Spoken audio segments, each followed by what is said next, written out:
কেন্দ্রীয় তাঁতি দলের যুগ্ম আহ্বায়ক ও মহানগর দক্ষিণ তাঁতি দলের আহ্বায়ক কাজী রেজাউল করিম রানার রুহের মাগফিরত কামনায় এক দোয়া মাহফিলের আয়োজন করা হয়।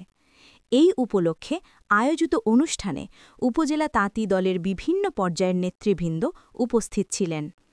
দোয়া মাহফিলে উপস্থিত ছিলেন উপজেলা তাঁতি দলের সাবেক আহ্বায়ক তাইজউদ্দিন প্রফেসর, উপজেলা তাঁতি দলের সিনিয়র যুগ্ম আহ্বায়ক কেবিএম কামাল, পৌর তাঁতি দলের সাবেক আহ্বায়ক আব্দুস সামাদ আজাদ, সদস্য সচিব পদপ্রার্থী কাজী আল আমিন এবং সাবেক যুগ্ম আহ্বায়ক আল আমিন শেখ। এছাড়াও উপজেলা বিএনপি ও অঙ্গ সংগঠনের নেতৃবৃন্দ, স্থানীয় গণ্যমান্য ব্যক্তি এবং মুসল্লিরা দোয়া মাহফিলে অংশগ্রহণ করেন। দোয়া ও মুনাজাতে মরহুম কাজী রেজাউল করিম রানার রুহের মগফিরাত কামনা করা হয়। দোয়া শেষে উপস্থিত মুসল্লিদের মাঝে তবারক বিতরণ করা হয়।